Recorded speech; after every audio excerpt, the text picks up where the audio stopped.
Hookup on KFOR.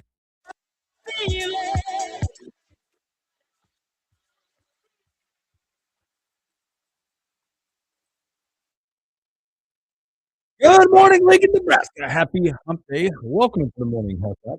Hello, YZ back on the ones and twos. Hope your Wednesday's off to a great start. Hot and windy one today. Temperatures picking up, wind picking up today.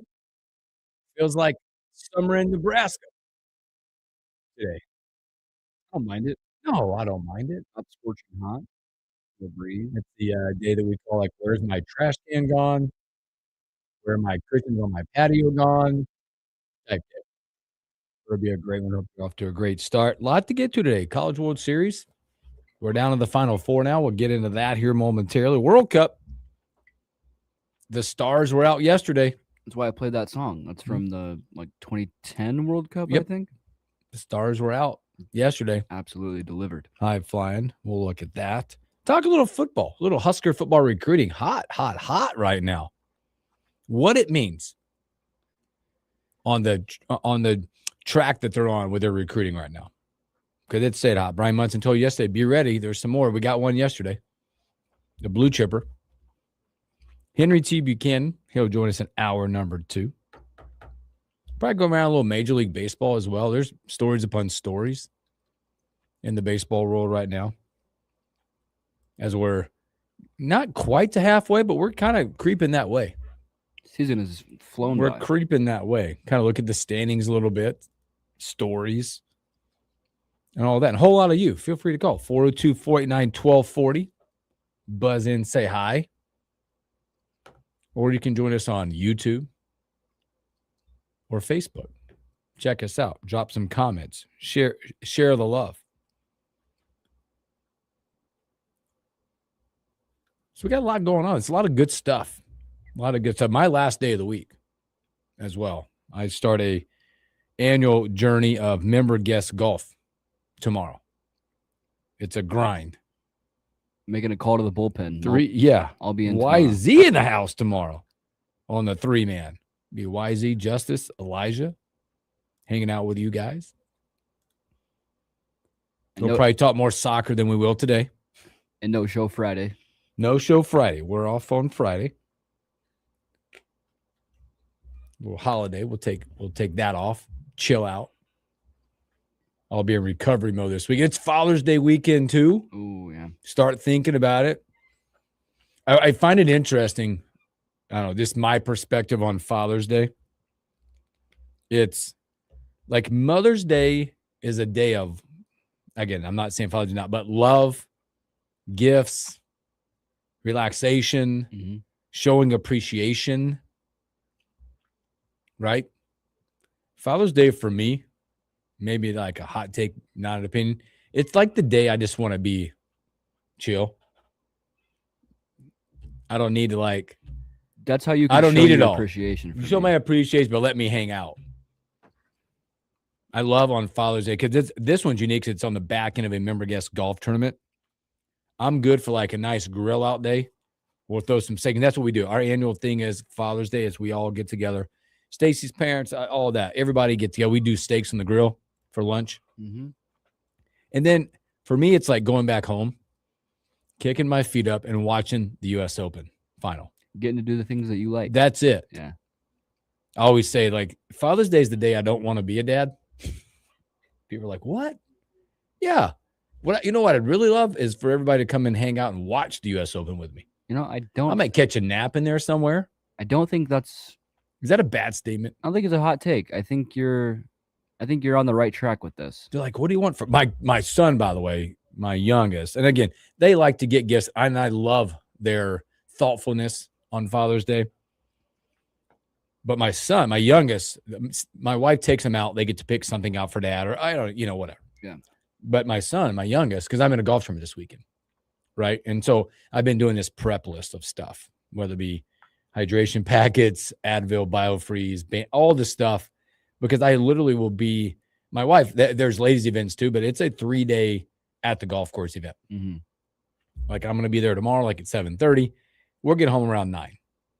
You got to prepare. Right. So he came in yesterday. They went out and got me. He handed me these. He's like, I got this thing for you. I'm going to give it to you early because it's going to really help you this weekend. You can't wait till Sunday. He got me new golf gloves. Ooh. Pretty cool, man. You know which ones he got me? You know what they picked out? Because I didn't know these existed. In baseball, they have Bruce Bolts. Okay. The batting gloves. Yeah. They got golf gloves. Oh. I know Bruce Bolt golf gloves. I know those are high quality. Yeah, I didn't like a gift's a gift, but I'm like, man, could have went to Costco and got me the 5-pack. It would have saved the card a little bit more. Of that Shields card got lit up. You're not are you a double glove? I'm not, no. Okay. But they come in packs of 2. Okay. The Bruce Bolts, I didn't know this. I was opening them up. They come in packs of 2. Okay. Left-handed, 2 of them. So I got 2 of them. That was part of my There you go. Father's Day gift. But yeah, I hope you guys plans to be taken care of on Father's Day and hang out, and hopefully the grill is in your future. And maybe a whatever your favorite beverage is. Maybe it's an Arnold Palmer. Maybe it's a Crown and Water. But hopefully you're getting able to set up and do that and catch a nap. Maybe dip your feet in the water on a Sunday. Could be Sunday now coming up. The Final Four is set for the CWS. And it's, I would say on paper, we're going to get, and I said this yesterday, one of the top 3 teams is going to be gone, in my opinion. I think coming into this CWS, I would have told you, or maybe the opinion would have been, it would have gone Georgia, Texas, Carolina, in that order, I think. Yep. I thought that maybe that's the way the flow of the game would go, the tournament. And we said yesterday, one of those is going to be out. Texas out. Maybe the number 2 team in the entire field of 8 out. Georgia downs them 2-0 yesterday. Georgia's pitching has been the highlight for them. Now, they've had games where they've scored some runs, don't get me wrong. But they've now, and I talked about this yesterday about pitching depth. The teams that are going to be in this at the end will have the most pitching depth. And if you look at a Carolina right now, Carolina's in it. They're 2-0. They've only used 3 guys. Okay. Georgia, I believe, now is at 4 guys used. In their first 2 games, they only used 2 dudes. They got 2 complete games. Now, what does that look like going forward? You got Georgia, OU. OU may be the hottest team coming into this thing. Yeah. Right now. They're playing really well. The team nobody probably put like 5th or 6th best team maybe in the field. Yeah. When you look at the top 3, I mean, you could argue West Virginia way they've been playing. Ole Miss, I think, was a shocker for a lot of people in this field of 8. There are a lot of people's picks to win the whole thing. Yeah. But you get Georgia, OU coming in hot. We'd said this yesterday. This stat was thrown out. They hit 65 home runs in the regular season. That's it. They're a team that stresses you out. You've talked about this. They stress you out on the base paths, get them on, get them over, get them in type team. Yeah.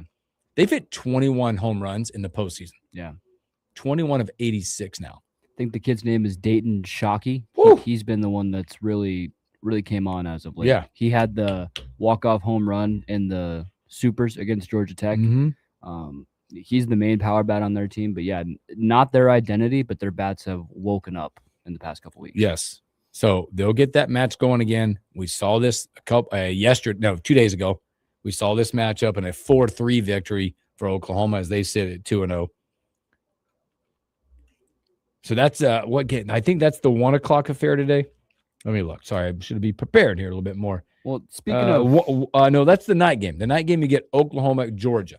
Speaking of power bats and home runs, the Georgia offense, where are they at?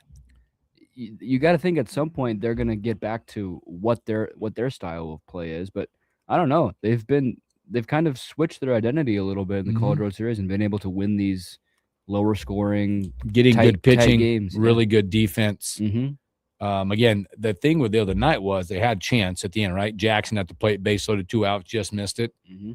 But OU was able, their pitching performance was phenomenal from the freshmen. They were able to keep all those shots. They hit 3 solo shots. Georgia's offense, and again, they're at the top of Georgia's lineup. Trey, what's his name? Phelps. He's not been good. No. He has not been able to, I think, coming into the game the other night, he was hitting like 125 or something. Mm-hmm. Their inability to get their leadoff on or have runners on base has caught them, but their pitching's been really good.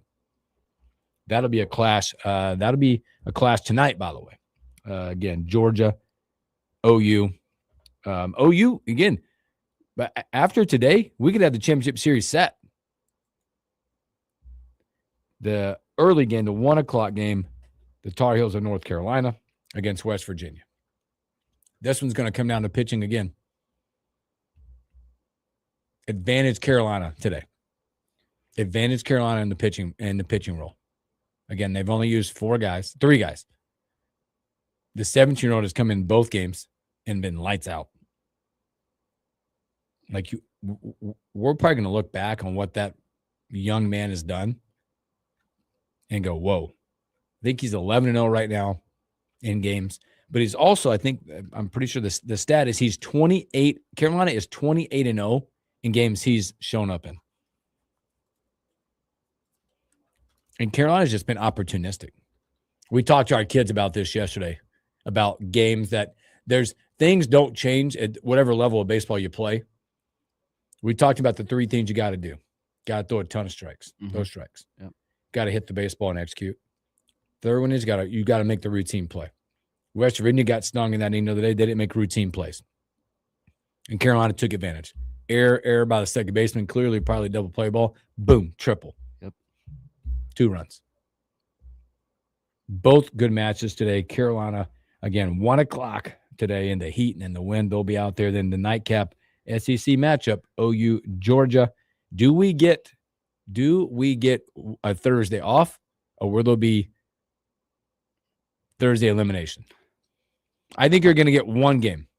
I hope so, because I've been planning all week. The only day that I could go down would be tomorrow. And so I would be very upset if both 2-0 teams win today. We get the championship series set. It's a feeling that I think you're going to get one. I hope so. And I think that's not dogging entering or being a homer. I think Carolina's pitching depth is pretty good. I don't know where West Virginia is going to be. They've used a lot of guys so far.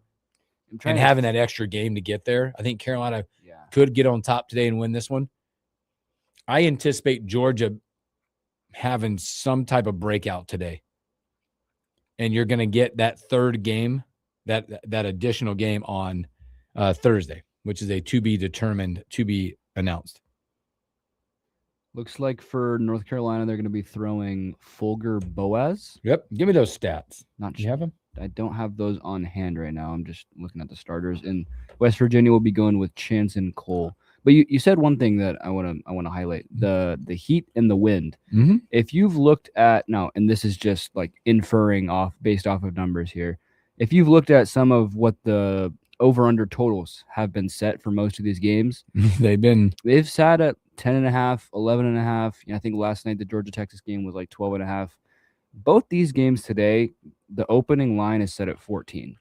So they're kind of implying that there could be some more runs in these games.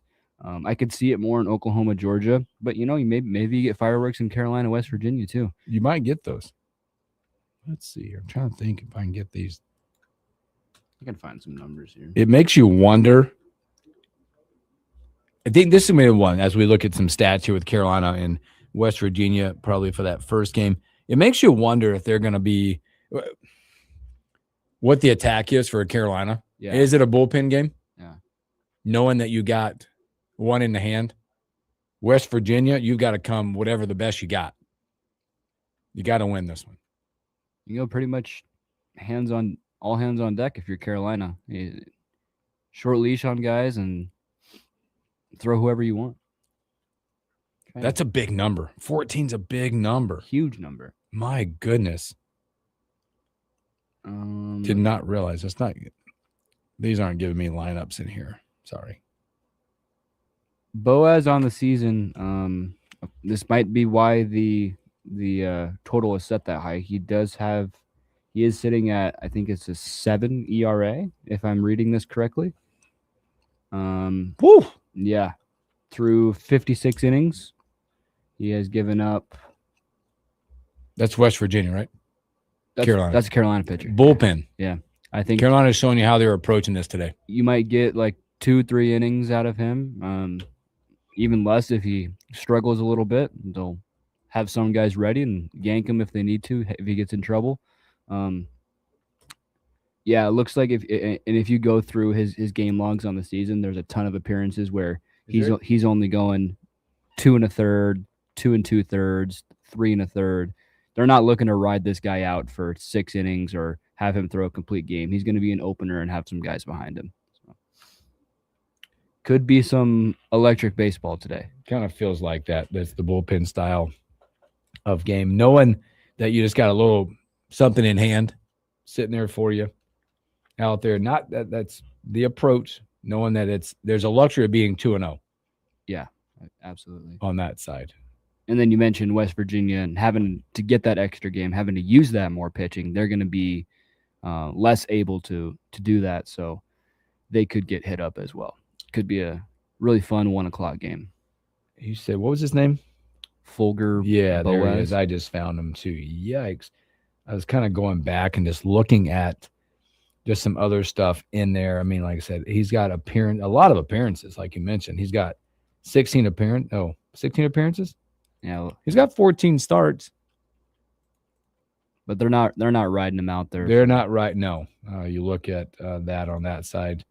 Only 56 innings on the year. Yep. Compared, you got some other guys. They got guys out there, so it'll be an interesting matchup. But again, we could have the Final Four. Hopefully not for you. Hopefully for you, I think there'll be at least one game left for you to go on a Thursday tomorrow. So, all right, 1:00, 6:00 today, the College World Series, Omaha. It is not disappointed, by the way. This has not disappointed this week. In a very fun tournament. Very fun tournament. So, all right, speaking of a fun tournament that's happening, it's the World Cup. The Stars were out yesterday. Let's talk about that when we return.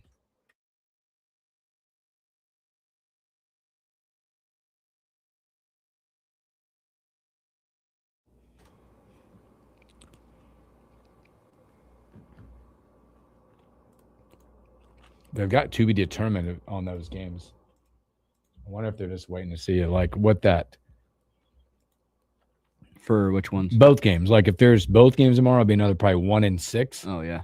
But I wonder if there's only one game. It doesn't say on this price. It says TBD on these games. Probably going to end up buying the tickets, and then if there's no game, they'll just get refunded to me. Yeah.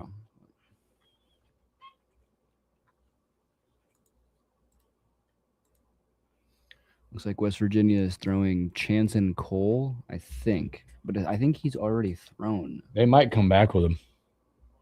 Was he their game one guy? Yeah, he started against Troy. He got hit up against Troy. That's their game one guy. So they're coming back with, yeah. So Carolina's treating this as they've got a game in hand. Mm-hmm. Not that they want to lose, but we have the chance. Mm-hmm. And it gets your guy because they'll probably, I know, be interested who they come back with if they lose. I mean, but West Virginia, like you got you're at 1. Yeah. 3.14 ERA. Pretty solid. I mean, against Troy, we only went 2 2/3, 7 hits, 4 runs. No strikeouts? 2 strikeouts. Mm-hmm. I want to bring this up. The viewership of the FIFA Cup right now. Oh, insane. We're going to bring that up. Oh, it's stars. Stars and stars.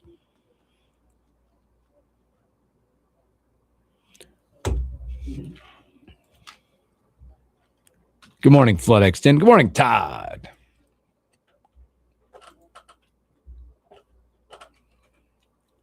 Elijah over there. Oh, yeah. Little recording. Figured.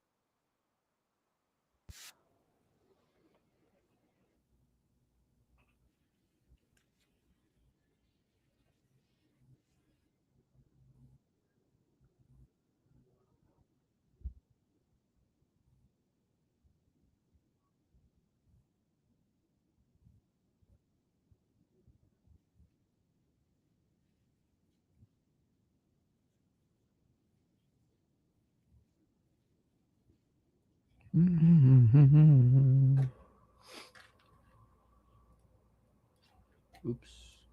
Boom, boom, boom. We got a game tonight, too. Oh, yeah? 6:30. League game. We got some sicknesses running through the team right now. Like sinus infection stuff, or like I don't know. not feeling great. Everybody's getting sick. Our center fielder is probably one of our best players. He plays center field every game, and just got the message that he will not be there. So yeah, really tough.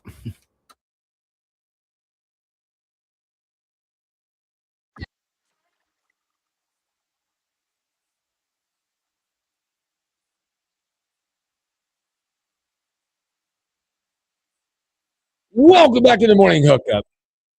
Happy Hump Day. Thanks for hanging out with us.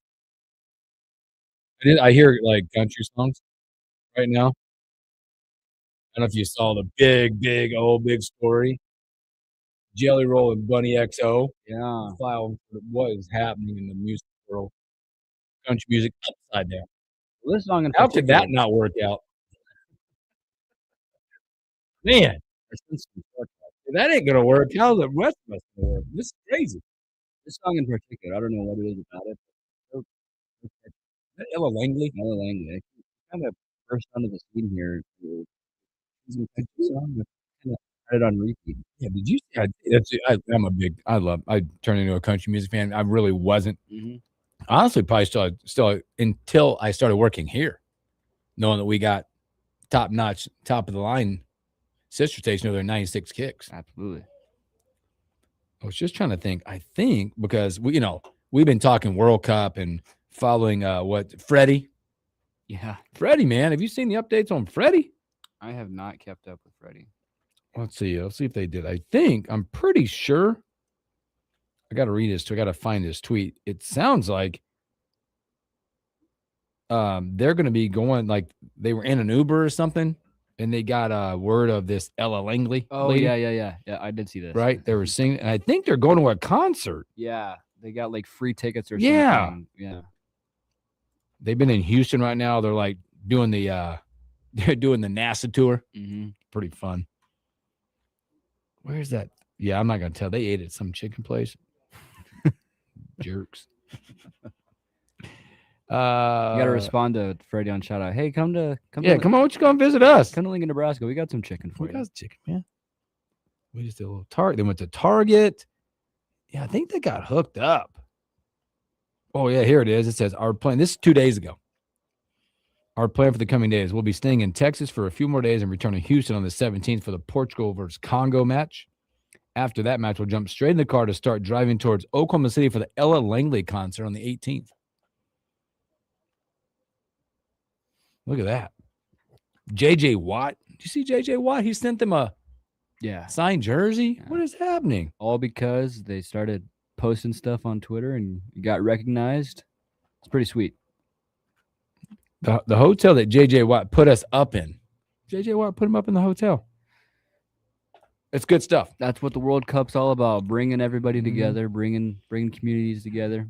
It's done that. And then yesterday on the pitch, you saw the stars come out and deliver, because I heard a lot of people talking about the World Cup and soccer in general, saying, oh, it's a boring sport.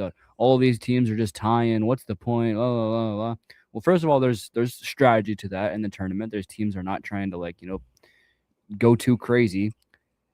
And that's just soccer. That's what the sport is. And then yesterday, you finally got you got Messi, you got Holland, Mbappe. What did they each had 2+? Yeah, and the stars were out yesterday. Messi had a hat trick, almost had another one, but early in the game got called back to offsides, and he knew it. Which safe to say he's the GOAT, right? Oh, Messi. Yeah, I think that's pretty. There's a lot of questions coming into this about hamstring and has he lost that one step. I think that's pretty much hat trick. Add to the legacy. Now I think tie for the most World Cup goals. Yeah, I believe most World Cup. I think they showed the stat yesterday. Most World Cup appearances, and then when he scored that first goal, it became most World Cup goals. Pretty much set in stone, I would say, for him to be the GOAT. Like if you look at my generation and like my childhood growing up, each sport you got LeBron, you got Tom Brady, you got Messi. He's the GOAT of soccer. Doesn't look like he's slowing down. No. Hat trick yesterday, adding to the legacy. I think also very, very interesting. Obviously, it's stateside for us. the numbers that Fox is reporting right now are sensational. Through Sunday, and this is on Fox Sports PR, their site 15 hours ago. So credit them for throwing the numbers out. As we know, that's, the numbers are coming out saying FIFA World Cup 20 is averaging over 6.6 million viewers across Fox and FS1 and Tubi right now, up 152% from the 22 group stage. My goodness. That's incredible. You look at some of the ones that have been watched across the networks. These are sensational numbers that they're putting out. The Brazil-Morocco match, over 10 million worldwide tuned in. Incredible. You got other match, Germany, Nicaragua, 6.25 million. Peak audience for Haiti and Scotland, for all that's out there. Haiti and Scotland, almost 6 million viewers worldwide. And that wasn't even like one of the high level games. Like Haiti isn't a team that has much expectations, but people are tuning in just because it's fun to watch. It's really entertaining. It's entertaining. It's interesting. Mm-hmm.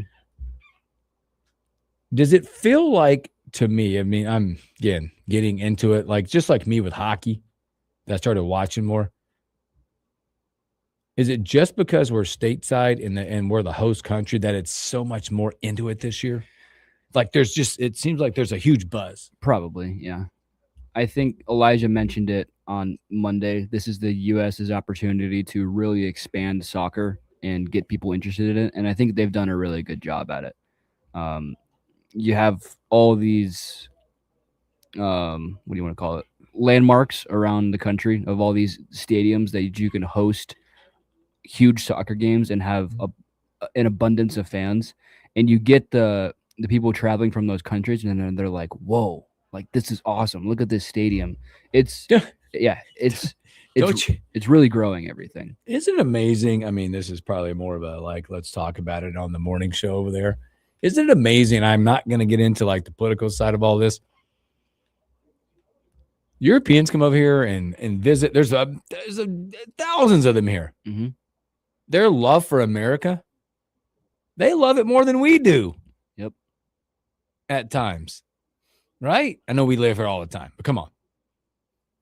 They're loving what's happening. They're loving all this stuff. It's just a complete. It makes us look like a bunch of, I don't even know the word for it. Ungrateful. I don't even know. Ungrateful. But maybe I would say, yeah.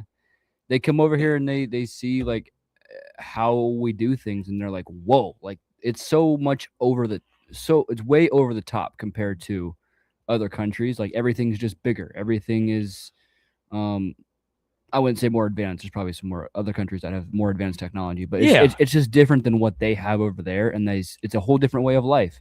And they're like, whoa, this is awesome. I think the eyes are open to the different stadiums that the states offer. The things they do in those stadiums, like the fireworks and the eagle. Freddie was like, "There's an eagle flying around the stadium." Yeah, like they don't do stuff like that.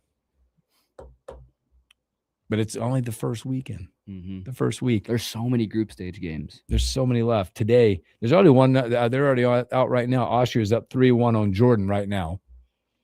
I think that was last night. Was that last night? No, it says today. Really? I don't know. I'm pretty sure. Pretty sure. Oh, it's over. Yeah, it's over. Maybe I hit the scores. It was late last night. So maybe it was today. Was it late? Yeah, I think it was. It in the morning here? I think it kicked off or went past midnight. There it is. That's why it's on my board. But they got it done. Mm-hmm. Portugal, Congo go today. Ghana, Panama. I think one that people are going to be watching. You probably get the big numbers today. Will be England and Croatia. Yeah, that should be a really good game. Should be a really good match. Yeah, so is it match or I was game? just gonna. I think it's match. Match. I think you play a soccer match, not a soccer game. But see, that's one thing too. Is I'm learning as I go different things about soccer. Well, you said on the pitch. I'm like, is the runner going? Yeah, yeah. I guess it's a pitch. It's not a field. The offsides rules, they still are confusing sometimes. But I like this thing.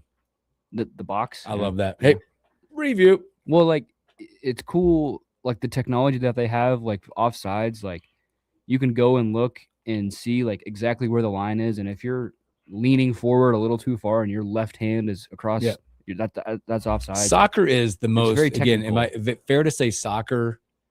And watching the World Cup, soccer is the most advanced technology sport we have. When you look at it, I think so. Because you just mentioned that, like you got the box. Well, I think the offsides, they can see your hand. I think the NFL. See, the thing about soccer is like they show it. Like the NFL, I think they have that technology, but they don't. We don't want to show that. They don't give it to the consumers that are watching it. Yeah. They'll randomly pull out like they'll bring out the measurement thing, whatever. But the VAR is a super cool thing that I think other pretty sports amazing. should have. One Elijah Herbal is stepping in right now. I have thoughts on the technology of soccer. I've stepped in a blessed conversation. Let me get my laptop plugged in. Let me get on the stream here. I'll dive in because they have taken years of kind of punches with some of their review technology. It didn't step in super seamless, but they make changes and make adjustments every single year and make it better and better and better. And it's one of my favorite ones is there was a goal from, I believe it was England in the World Cup, and I believe 2004. But the thing was the referees in the field. The ball hit the post, or I guess the crossbar, and it had a whole bunch of spin on it. So it went into the goal, hit the ground in the goal, and spun back out, and they called it no goal. And there was so much international outrage about this that they invented what's called goal line technology. So now, if the ball is obscured, it does not matter. If it's underneath the body of somebody, it does not matter. We still got you. They know exactly when it crosses the goal, if it crosses the goal, and the referee gets a notification on his watch if it's a goal. So there's no more argument about whether the ball went in or not, because there was so much international outrage. It changed the World Cup. They went, we got to get this fixed. And within a year, they had that fixed. Then they added VAR probably about 8 years ago, and with offsides, it was super, super difficult to have the perfect camera angle that's right down the line of where the offsides was to see. So now they have the player tracking on everybody. So they know exactly where everybody is at any given moment. And now they have it's like the technology, the graphic that they use to figure out if somebody's offside. It does not matter if you have the perfect camera angle because you have a 360 view of the field now with everyone being tracked perfectly. They've added trackers within the ball so you know exactly where the ball is on the field at any given time. They have gone and taken the necessary steps over the course of about 20 years here to modernize their game. And you look at sports in America, I look specifically with like first downs in college football and the NFL. Soccer has the technology. You could just go rip their technology, with player tracking, with knowing exactly where the ball is on the field, adopt it and go. And hey, I think there is still some element of the chain gang in football and whatnot and using refs' discretion. But I think there should also be that ability to review it as opposed to saying, oh man, we can't see the ball in the pile. Where is it? We can't overturn this call. How about you have the technology and they know exactly where the ball is in the field at any given time? The technology is out there, but football refuses to adopt it for whatever reason. There's just a lot of great discussions around that. We also, Elijah, went to yesterday's World Cup as the stars were out yesterday. Probably the theme of the day yesterday were the stars. The stars performed, whether it be Mbappe and Messi's hat trick, first of his World Cup career. He's timeless, man. It's incredible. Also got in the conversation about Fox. It's put out some of the early group stage viewership. Incredible. Up 152% from 2022, averaging over 6.5 million people per match. Brazil in their first round, over 10 million watching that. They expected coming into this tournament, this to be the most watched World Cup ever. They were expecting 6 billion people to watch or engage in the World Cup in some way, shape, or form globally. You're on pace for that. It is stunning numbers. One of the markets that you can now get into is because this is a North American World Cup. The timing works out well for a lot of America and Europe to be watching games at the same time. There's some excitement here in the United States that drives up your viewership. There's one market in this entire world that soccer has yet to fully crack, that they can, hey, if you want to increase your viewership, there's only one market you can go to increase that viewership. It's the United States. This is a huge opportunity for FIFA as you try to get the entire world in on soccer. Like you look at what the NFL has done over the past 10 years. What are they trying to do? They're trying to open up markets in South America. They're trying to open up markets in Europe. That's why you're playing games. You want as many eyes on your product as possible. And with soccer, the one market you have left to hit is the United States.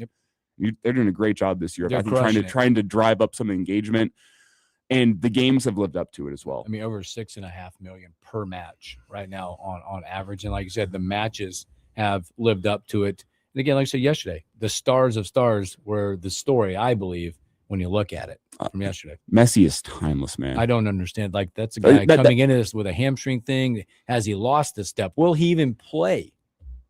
And they come out and say, you know what? Hold my beverage. I got a hat trick in me. What makes Messi so timeless is his game has never been about overwhelming athleticism. It's never been about speed. He's got a little bit of change of direction, but it's never been about how high he jumps. It's about the skill that he has. And that third goal he scored yesterday, I swear I have seen him score that goal 500 times in his career. Mm-hmm. He does it on both his left and his right foot, but he takes the ball at the top of the box, couple dribbles, cuts whichever way he wants, and just puts it in the lower corner. He has scored that goal since he was 19 years old for Barcelona. And now he's almost 40 years old, and he's still doing it in the World Cup. And to do it in a hat trick, it's what the folks want to see.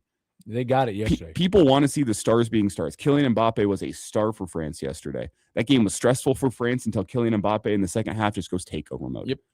You look at Messi yesterday, he could have had 4 goals. One was ruled out due to offside very, very tightly, but he could have had 4.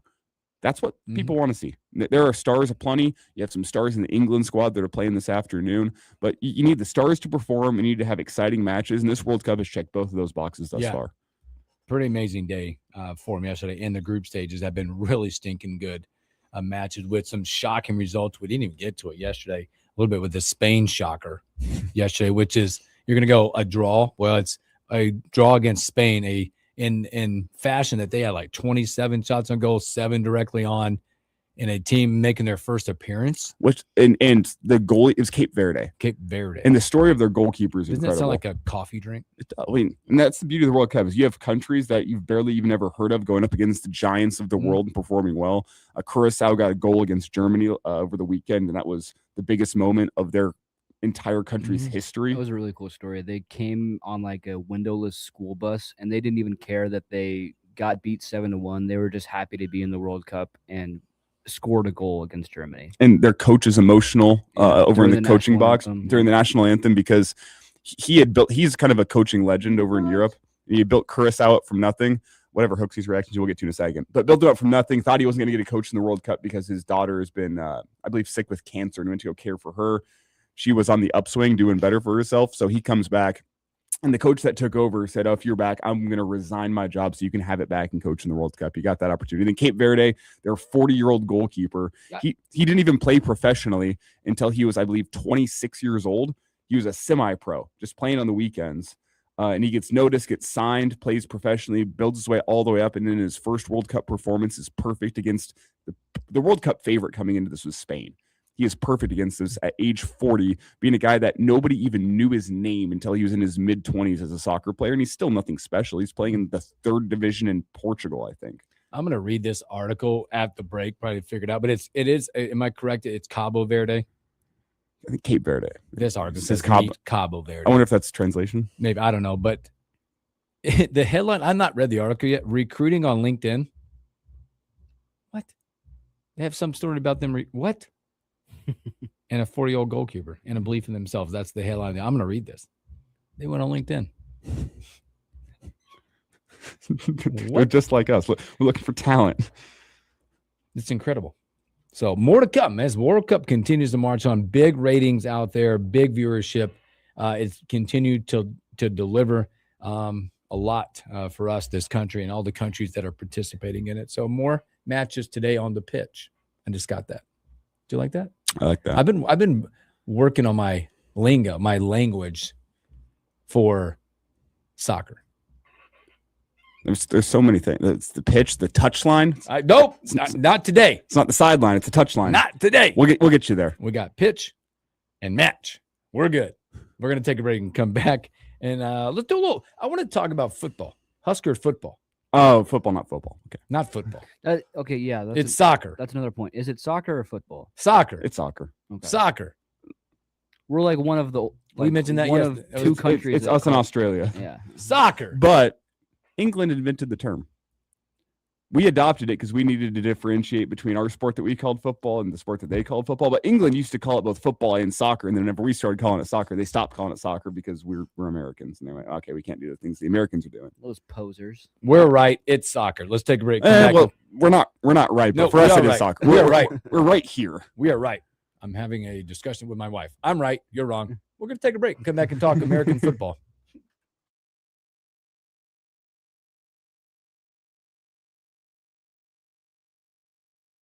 Ball recruiting, does it mean anything? It's not, they're on a hot trail right now.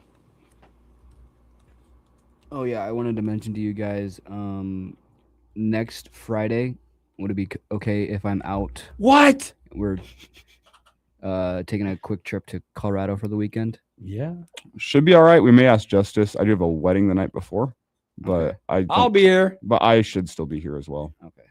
Yeah, we're good. We got you, bro. What is next Friday? Because if anyone's doing a Thursday night wedding, I believe that means it's not going to be a late night. Yeah, true. Well, I mean, maybe because they probably got Friday off. Yeah, but nobody else does. I don't matter.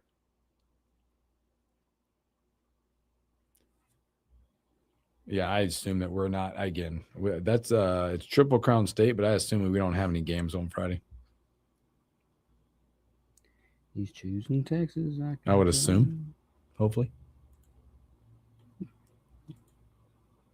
I don't want to go to a Triple Crown Friday game. Are you guys playing Triple Crown State, or just you, Trip? We actually didn't get accepted into Triple Crown State. What? Because you won it or something last year, or Nope. Not enough fields. are you kidding me? Yep. For that age? Yep. That's insane. Come on. Yep. That might be the silliest thing in youth baseball I've ever heard. Not enough field availability is what we were told. Huh. And then we are not doing USSSA State because There's a boycott. I'm just kidding. I won't go into depth on that, Yep. but if you know, you know. Yep. I don't know, but we'll talk about it at the end of the hour whenever the mics are off. Has nothing to do with an ejection report.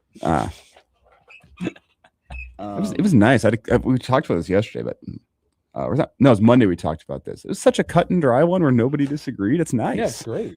Everyone's like, yeah, okay. God, you say like coach comes out just to show face for a minute. Yeah, just briefly. Hey, listen, I'm gonna come talk to You ejected him too for what? I'm gonna come talk to Oh, you. okay. Hey, I'm gonna come talk to you, man. Just act like you nod your head, okay? I think And don't eject me because I'm gonna say a couple of things, but I'll be done in a minute. I think for USSSA State for 14U majors, I think there are 5 teams signed up right now. So A while back, a few years back, I guess, maybe a few years, maybe last year, there was a group, and again, I don't know how all went. Now we ended up playing, like for us, we played the traditional states all the way through. We never played Trip Gun, just a U Trip. There was a group, was it last year or the year before? They went and did their own thing, created their own tournament. Yeah.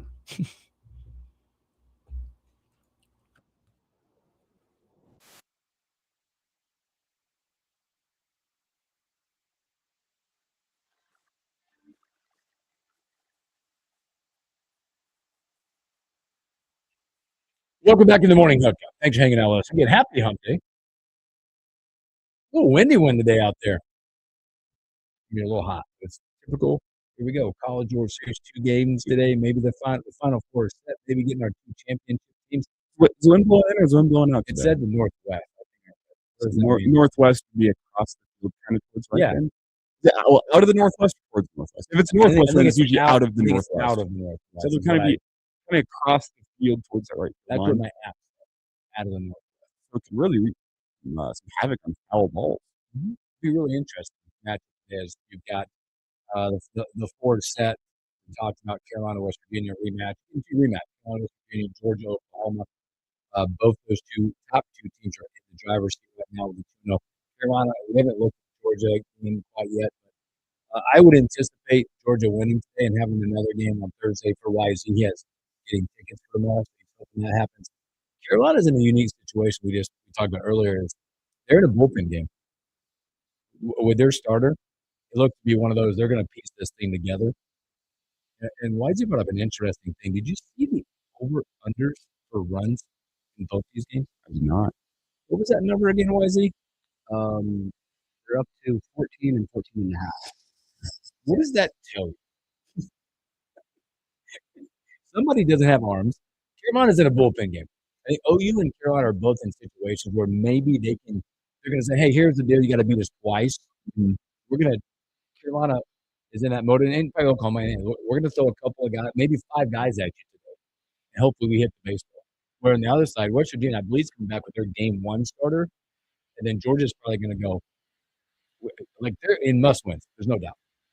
So it's interesting is the way OU plays it, Carolina plays it versus the other 2 teams. And I think Carolina going bullpen's interesting. They, to me, feel like the team that has, as of right now, the easiest path in. No disrespect to West Virginia. I know they've had the traveling crowd out there, but North Carolina's pitching has been spectacular all season long. They've been spectacular here in the College World Series. This just feels to me like go put 4 runs on the board, and you give yourself a great chance to go win this ball game and advance to the championship series. The other game, Georgia. I think Georgia is still alive coming out of the losers bracket. I think they advance at some point. They've only their arms, by the way, they've thrown 4 or 5 total arms. They only threw 2 arms in the first 2 games. It's actually, if I remember correctly, has it been since 2022 since we've had the College World Series played on Thursday? It's been pretty head and shoulders above where these teams come out of the losers bracket, you get to Wednesday, and they've struggled. It's been a couple years, I believe, since we've had a Thursday game. I think we're going to get a Thursday game with Oklahoma and Georgia. That's what I said earlier, too. I think Georgia, Oklahoma's been hot, but they have the bats, they have the pop in the lineup to go get a win tonight. And that to me, that game is more of the toss-up. But I like Georgia knowing backs against the wall. They need this game to go win it and force an elimination game on Thursday, which would be a whole lot of fun. On the other side, North Carolina just feels they feel like the class of this College World Series thus far with what they have on the bump. Yeah, so good stuff. 1 o'clock, 6 o'clock today. Hey, I want to ask a question real quick. We're going to get coming up Henry T. Buchanan and a lot with him and more stuff in Major League Baseball. Nebraska football. Get another big one yesterday. 4-star blue chipper Jalen Hill. Mm-hmm. Give me thoughts on Nebraska recruiting. They are red hot right now. What does it mean? How are you feeling? Are they putting the right class together? Is the future as bright as we feel like it's going to be with that class? It seems like with the way Nebraska is doing it, not only are they getting what they want, they're getting flips. They're doing things that teams have done to us over time. It's an interesting look at the Nebraska brand, and is what Coach Rule said about the money, that they have it and they're going to use it and they're going to win with it. Well, it says something with Jalen Hill out of St. John Bosco. That is a powerhouse in Southern California. Mm-hmm. To go in there and steal a kid that USC wanted Jalen Hill. And why? The guy needs 6'3", 170. The guy needs time in the weight room. He needs to put some mass on his frame. He is a tall, lanky defensive back.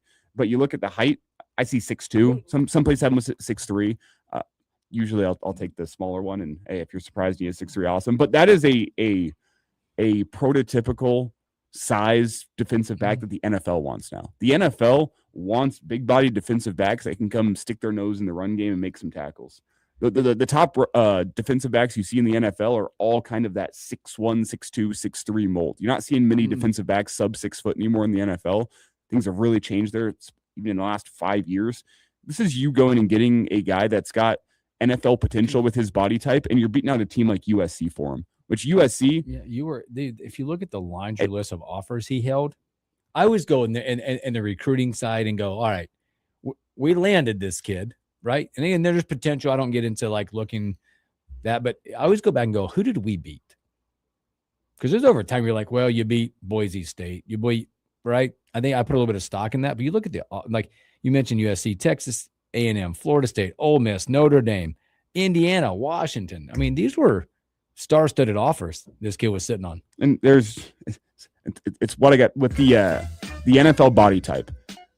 You're not finding many defensive backs out there that are 6'2", 6'3". If you find one, there's going to be a lot of attention on him, and he needs some work. You got to get the development right, but there's big trust in Addison Williams, what he's doing in the back end. It just feels like finally Nebraska brand recruiting is not being left at the altar, right? You're winning. Coming up, we'll keep winning. Major League Baseball, Henry T. Buchanan, a whole lot more. Sit back, relax. We'll be right back.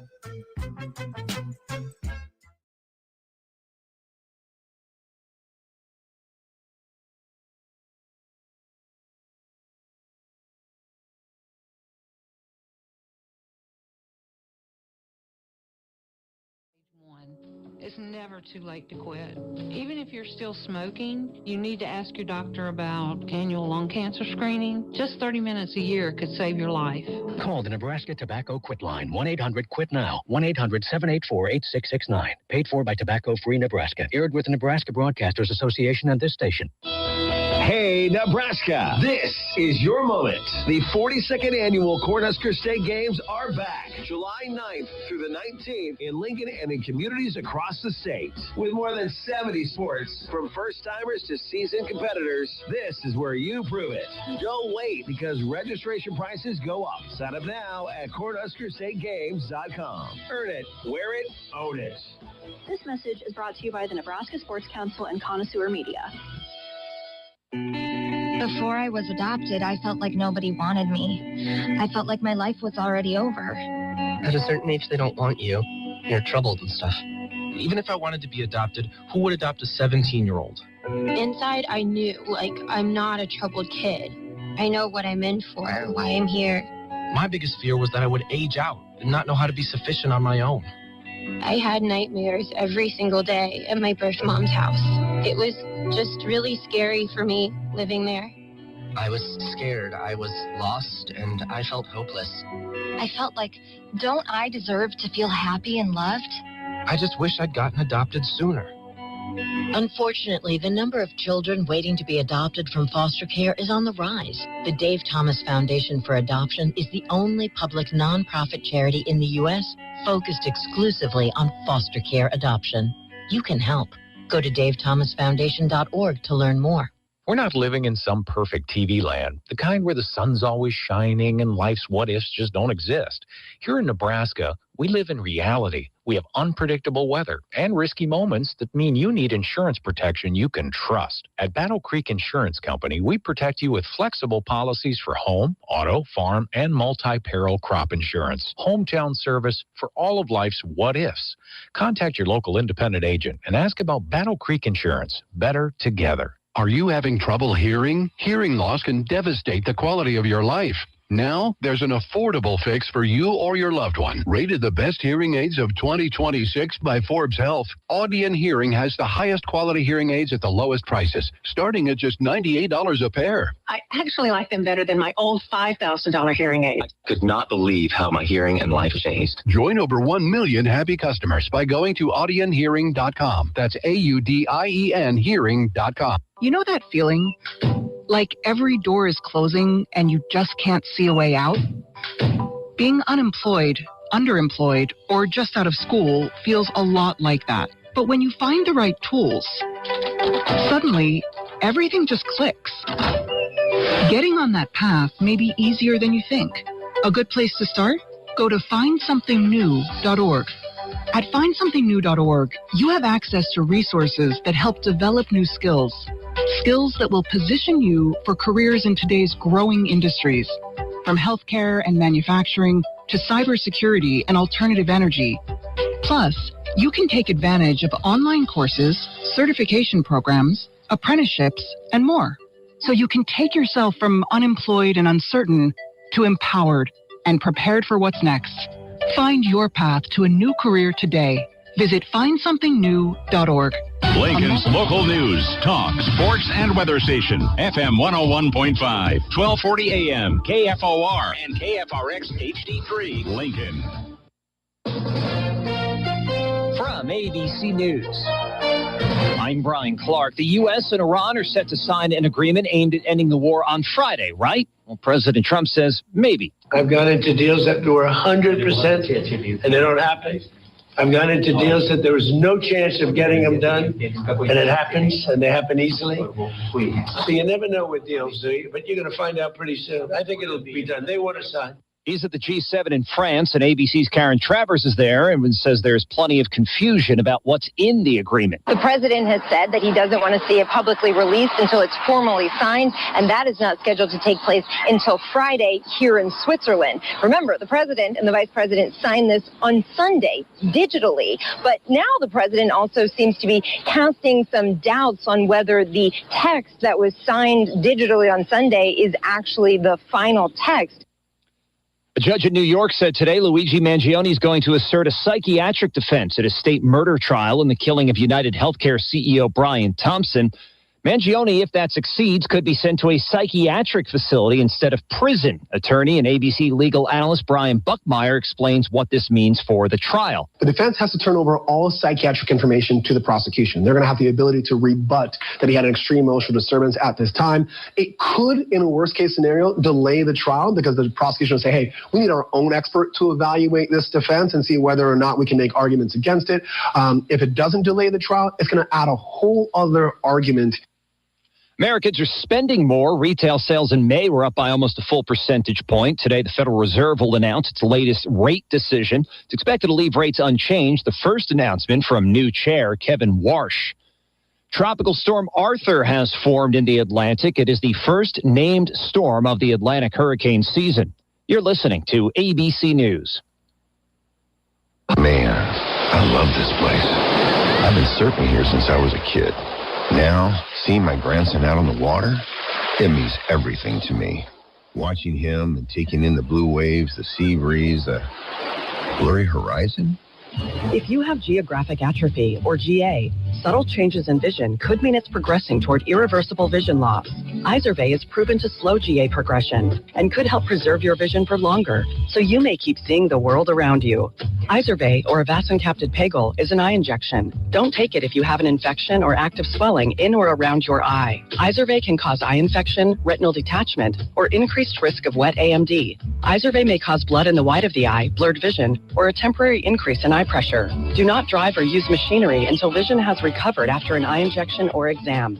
Ask your retina specialist how you can slow your GA with Izervay. To learn more, call 1-855-IZERVAY or go to izervay.com. Paid for by a study. An announcement soon about a fundraising campaign. Good morning. I'm Jeff Moat. Sunshine, windy. We have 83 degrees at KFOR. In less than a half hour, Mayor Larry and Gaylor Baird and community representatives will talk about the launch of a community fundraising campaign for the planned Central Public Library in downtown Lincoln. That news conference will be at City Hall. KFOR News will be following this and have more in later newscasts and online at KFORnow.com. On Tuesday, the Lancaster County Board went ahead and approved of several agreements to exchange properties in downtown Lincoln that would advance Star Trans' new transportation center and the proposed convention center. They approved the county buying the south half of a block bounded by 13th and 14th Streets, M and N Streets, for about $4.2 million to build the new parking garage for the proposed convention center, which is on the north half of the block bounded by 13th and 14th Streets, L to M Streets, to the east of the Cornhusker Hotel. While the board mentioned it was not necessarily the best option, they went ahead and approved of recommending the county will sell the property from 9th to 10th Streets, G and H Streets to the city for $3.3 million and moving forward with the new Star Tran hub. County Commissioner Krista Yoakum. Our first considerations were community safety, safety for those wanting to ride the buses, and how do we take care of the employees here? And now we've got the parking garage to the north side. We'll have additional parking there that will help both the public and the people who work in this building and on this campus. Now the Lincoln City Council will consider the agreements at their June 29th meeting. FBI officials raided a home in Saline County over the weekend they say is related to a foiled plot to attack the White House UFC show Sunday night. Investigators say that Abraham Hermosillo Alvarez of Omaha was taken into custody in the community of Western. Alvarez was booked on federal charges of conspiracy to commit an offense against the United States, conspiracy to commit murder. He appeared in front of a judge via video conference on Tuesday morning. Sunny and windy today and a high of 91. I'm Jeff Moats, KFOR News. Hi, it's Carol Turner. I'll be broadcasting live Friday, June 19th from noon to 2 at High V on 84th and Holdridge for the People City Missions Gimme Shelter event. For the 9th year, Pastor Tom is going for 24 hours without food, sleep, or shelter, advocating for the homeless. People City Mission staff and friends, along with KFOR and our connoisseur stations, will be on site at this Hawaiian-themed event. Come hang with Pastor Tom, take a photo and a chat. Donations of water will be accepted. Join me June 19th from noon to 2. Some people reach a line and stop. Some hit a wall and turn around. Then there are the ones who cross the line, climb the wall, face obstacles. The next we design bold marketing that drives real growth. A creative partner for businesses ready to push forward.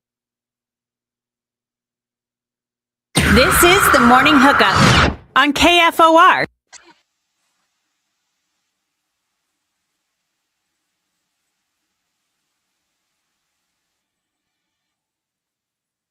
Welcome back to the Morning Hookup, hour number 2. Hope your Wednesday's off to a great start. Mine almost was a disaster. Thank you, Lincoln, Nebraska. And again, you know how this goes. In the city that loves the color orange, not as much as red. Orange. Murals and cones. Driving my normal route this morning. Normal route, no indications of anything changing the last. Right? It kind of feels like Cornhusker Highway when you drove up that one day. Coming through the beautiful downtown landscape, and about half a mile out, brake lights for days.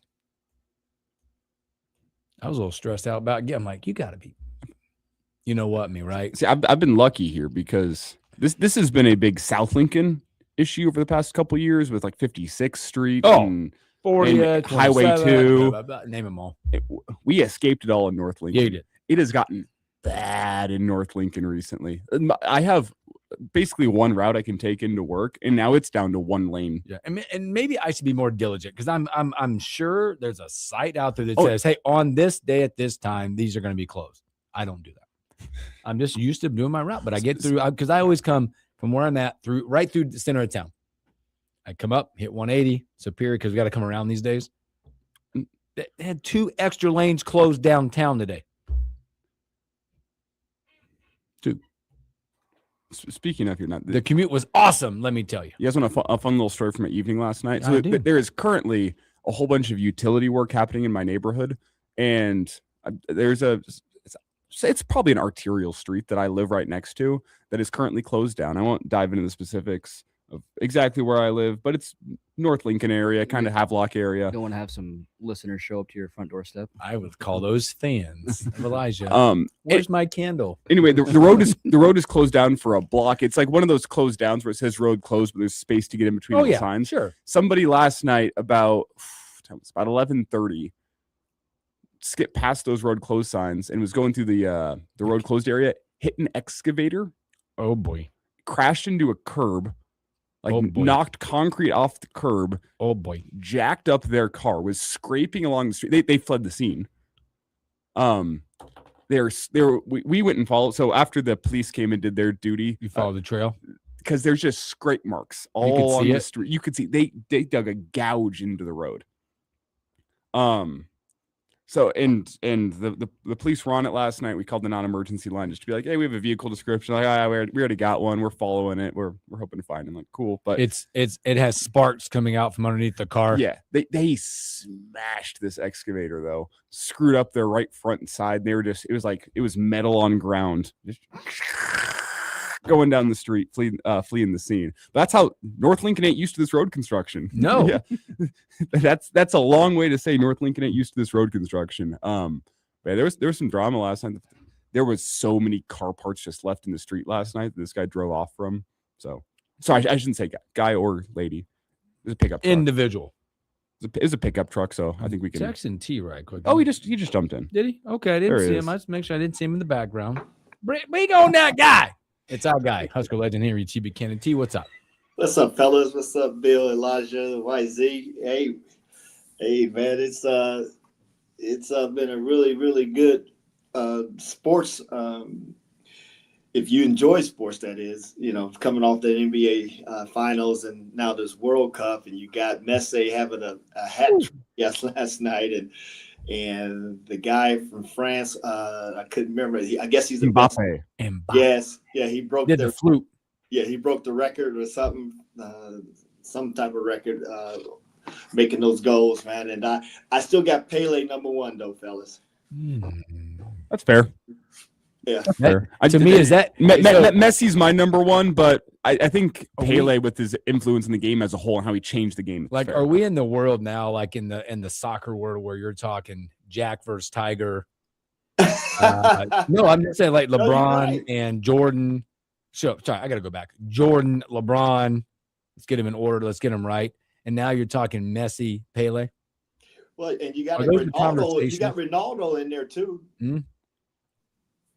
Or I guess Ronaldo and Messi would be like who would I say in tennis? Who's the tennis greats? Djokovic, Federer, Nadal, and all of those. You know, who do you say? Do you just go by pure numbers, or you go by skill? Because Beyond Board was pretty phenomenal in his era. You know, and Jimmy Connors and John McEnroe. Hey, Andre Agassi for a little bit. Yeah, Agassi. Yes, Agassi has made a run, and we had a few Americans that made runs back. At the one point, you could put Michael Chang as one of the better Americans. Oh, absolutely. Is the point you're making here, which I would agree with, that it's, there's a whole bunch of greats in the game of soccer, and it just kind of comes down to what you prefer, different strokes for different folks. Yes, yeah, but Messi, what is he, 38, 9 or something like that? I think 38. 38. He'll be 39. So for him, he will turn 39 this World Cup 7 days from now. Yeah, and think of what he's doing, and I don't know how they age in soccer. Because I know it's different in every sport, whether it's football, basketball, baseball, soccer, or what have you. And soccer, like I said, I don't really get into soccer until like it's World Cup, like it's the Super Bowl or the Daytona, the big race, the big game and things of that sort. And this appears to be, and especially a lot of it being in North America, so it's up and close and personal. And those crowds these arenas are sellouts. Or stadiums or what have you, man. They're sellouts, man. So that goes to show you the popularity of football, soccer, or however you want to call it. So it's been pretty entertaining. I thought I was going to be bored after the NBA Finals, but man, I got myself caught up watching this soccer, man, and it's been entertaining. I was going to ask you. I'm glad you brought up the NBA Finals, and obviously we watched the Knicks get it done, first time in 53 years. But you look at a really young, budding star in Victor Wembanyama out there, and the experience he just got as a young man, as a young hooper, as now turning in one of the faces, maybe the face of the league. Think back to your time at Nebraska, because you came in different to Nebraska, right? As an elder statesman. Not going to call you just elder statesman. No, you can call me. They call me Grandpa anyway. I know. I wasn't going to go. That was going to be nice to you in there. But like, as a notice, but you came in different. But because you walked in, there were some young bucks in there. You were Grandpa walking in. But give me the thoughts of like you walking in, being who you were at the age you were, and the word mentoring or taking young bucks under the wing. Because I think that is part of the Wembanyama movement now, is surrounding him maybe with someone like that, a staff like that. But give me some thoughts when you were here. Was there one that you took under your wing and how you got that done? Because there's something there from the elder statesman teaching the young buck the ropes. Well, Derek Vick, I played all 4 years with D Vick, and I consider him still to this day. He was at the house last night. He's my little brother.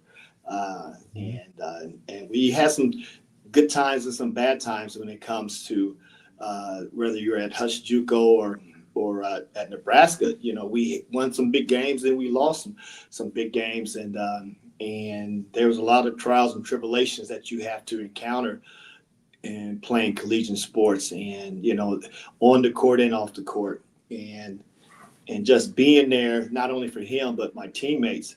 Because due to my age, it was just pretty much defaulted to me that I was the natural leader, guys that folks looked up to and looked for direction and how I reacted to things. And, I told you about my conversation with Coach Nee that, I guess his statement to me at Barry's, he just says that he really respected that and enjoyed my passion for the game, and and him and I had a love-hate relationship, and and then my teammates watched that, and how I reacted to things, but then again they also looked at my work ethic as well. So so sometimes whether you want it or not, you're kind of viewed as a leader, regardless. And I was talking to a couple of buddies. I don't know if it's Dave. I think it was Dave Vic,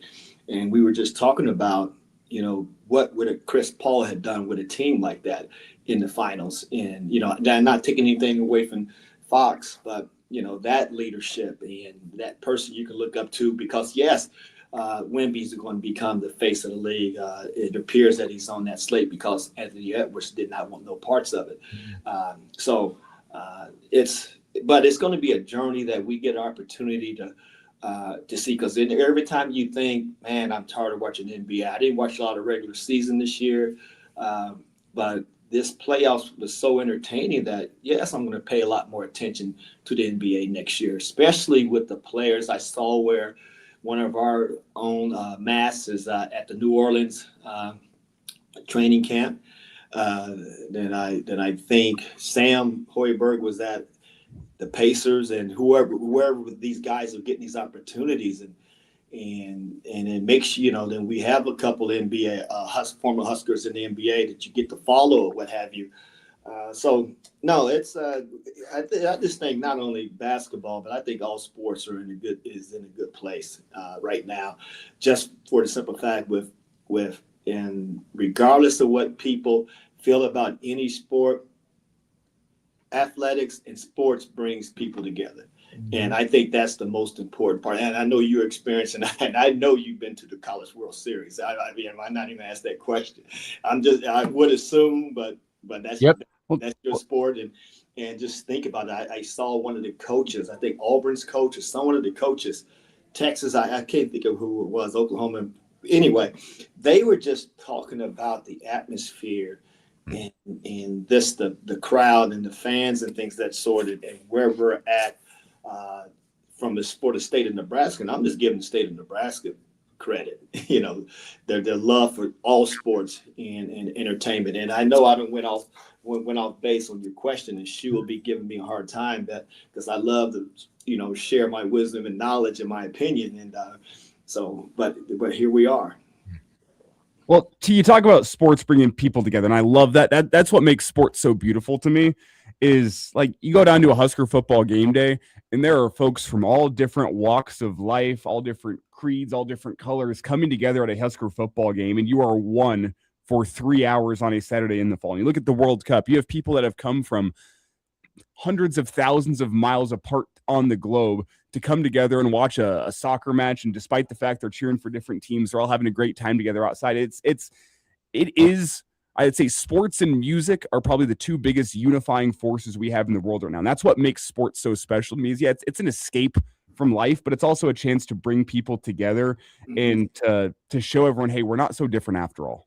Oh yeah. Well, think about I grew up in an era where dads would take their son to a baseball game, the best pastime, or however that's talked about. America's greatest pastime. Yeah, exactly. So think about that, and what better way, because how I got into sports was watching my dad play basketball. Now he wasn't the greatest, but my uncle was a really good basketball player, and as a kid we used to go watch those two playing like a city league in Indianapolis. Is called the Diamond Chain League, and they played for Diamond Chain, and it was an industry that they worked for, and I remember going and watching those games as a kid, and that's how I fell in love with basketball. And you really catch it at a young age, and then what you notice as you get older is not only family members are there, but just fans of the sports are there.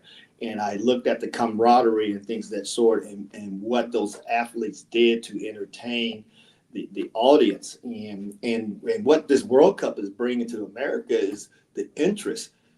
Could you imagine how many young kids, instead of focusing on basketball and football and baseball, some of your major sports, that I have a grandson right now is a really good. Matter of fact, he turns 12 next week, and he's into soccer. and the interest that's going to bring to America, and another sport that you can focus on and learn about. Because it's just like me watching hockey. I have no idea of the rules and regulations, so I'm watching it, it's entertaining. I just know the ultimate goal is to get that ball in that net, and I just kind of watch how they do it. I don't, they call offsides in hockey or soccer. I'm like, who was offsides? I had no idea. But then it's the bad part, the flopping.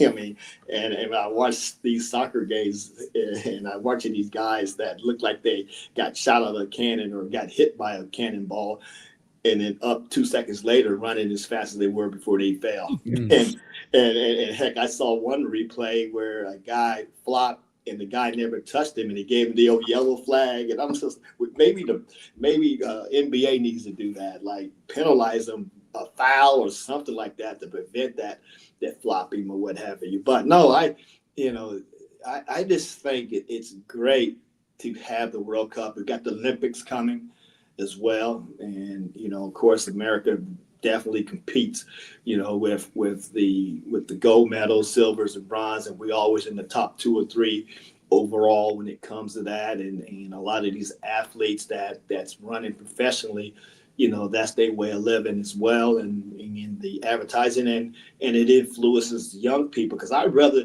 see these young people get more into these sports and learning a craft than, and I'm not going to criticize rap music because I love the music, but some of the lyrics I can do without, but I'd rather for our young people to get influenced by our athletes than gang violence and things of that sort, because our younger generations follow what they see.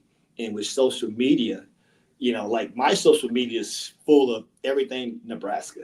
I mean, I don't care what sport it is. I've seen the national champions who's finished in the top 3, who became All-American. I think our high jumper went 7'2".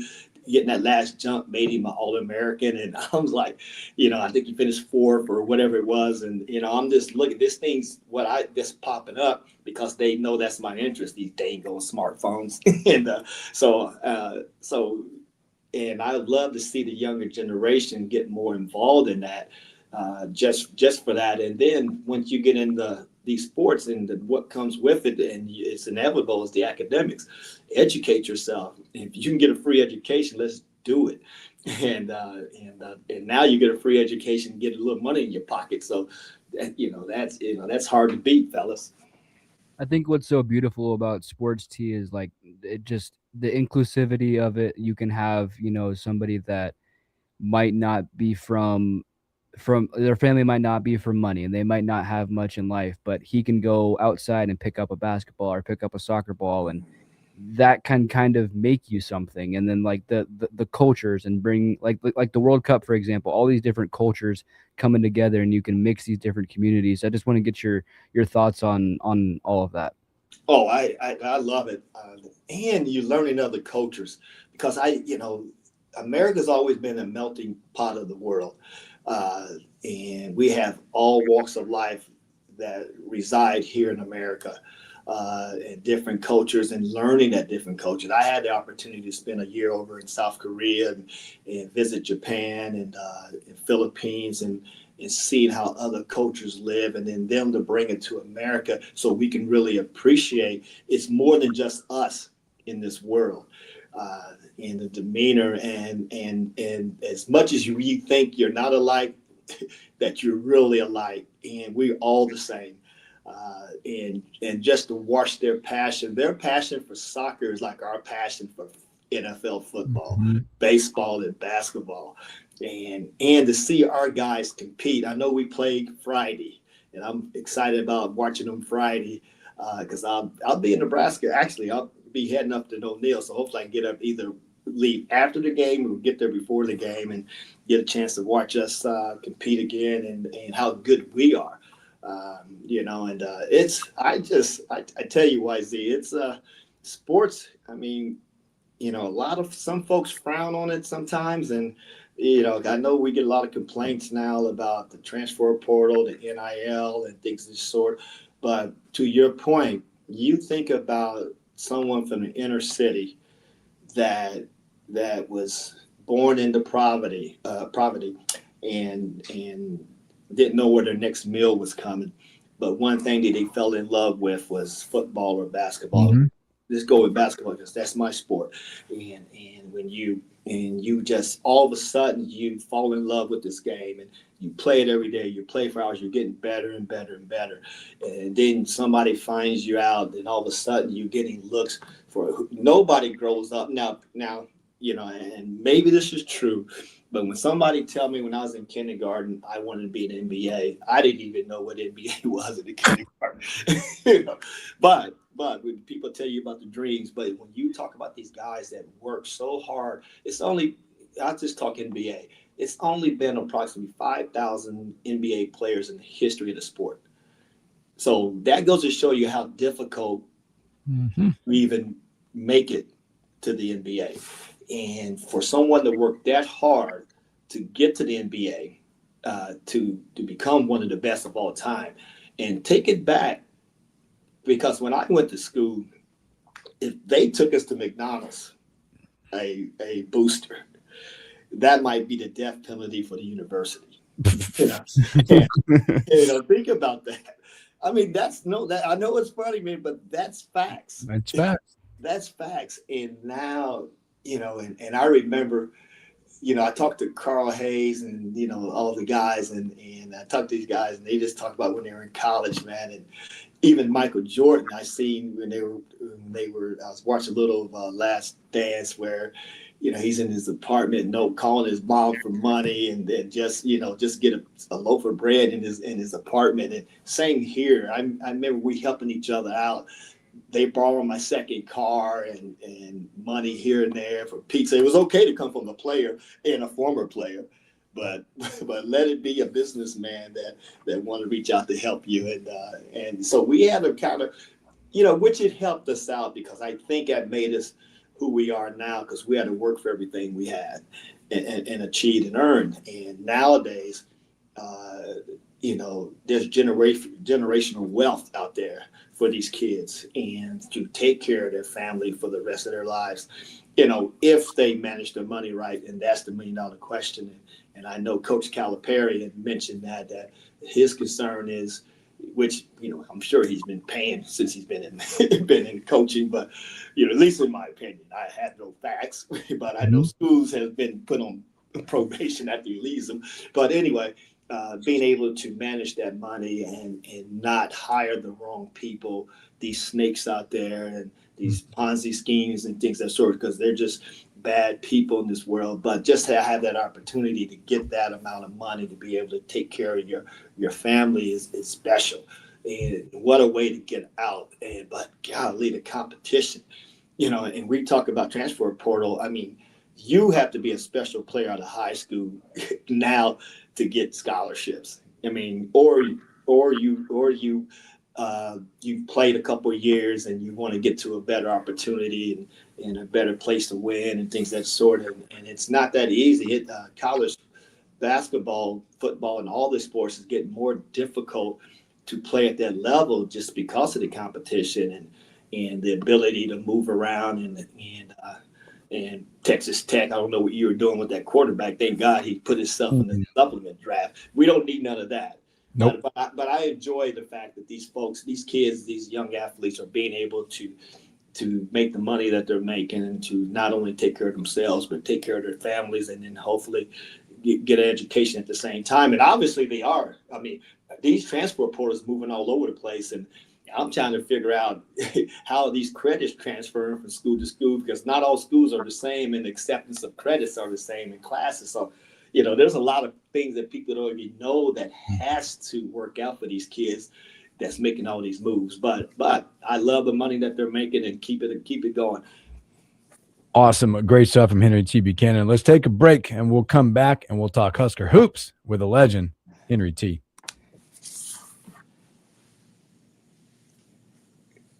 All right, Bill, who stands out in the World Series right now? Who's your prediction? Perfect. I saw your boy Shu on there on Facebook. He's complaining about his wife beating him with some fish. Yeah. Well, yeah.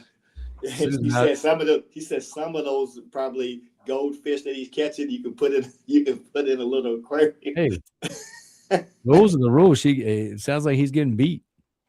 Oh yeah.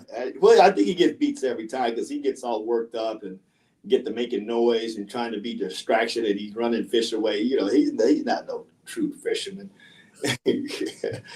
Well, I guess I can't talk. I've never been fishing, so I'm not the one to criticize. But I'm looking at the post as well. I've been on a couple of times. That's about it. That's all I got time and patience for. Have you guys fished YZ or Elijah? Y'all been fishing? Not in a long time. I was a big fisher like growing up, elementary school, middle school, going camping with the family, but I have not been in a long time. I broke my rod and I've never replaced it.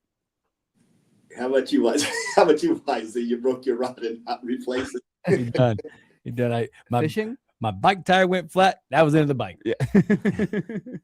I haven't been fishing in forever. I enjoy fishing, but I do wish it was more catching than fishing. Yeah, it's boring. Well, down here is just the quietness, and I don't know. I don't have the patience. I'm not a big water fan. I'll go water skiing and something like that, and but I don't know if I had the patience to sit and throw a rod. And like you said, I mean, if you're not catching anything, what's the point? Yeah, I have some friends that are big fishermen, and I know one guy even that's got he's got the size of a regulation bass tattooed on his leg, so that he doesn't have to get out and measure it if it's a keeper or not. He can just put it up against his leg, and if it's bigger or if it's longer than the tattoo, he gets to keep it. If it's not, he has to toss it back. Wow. Yeah, that's real. Yeah, 100% real. I think that was either his first or his second tattoo was a regulation size bass on his leg. That's real. I got some off the air stories I can tell about that guy. That's real. He's a fascinating fella. A tattoo, huh? I don't know. I see more tattoos. I remember I was growing up, tattoos was like, ain't no way I get a tattoo. That's painful. And it was more about the pain than receiving it. But then I've seen elderly folks older than I am with tattoos, and it doesn't look right. So I'm just like, have you thought about the future? Unless you get something small that, I'm a tattoo guy. I don't have you got tattoos? Like 8. No kidding. Mm-hmm. They're all. How about you guys? Y'all got tattoos?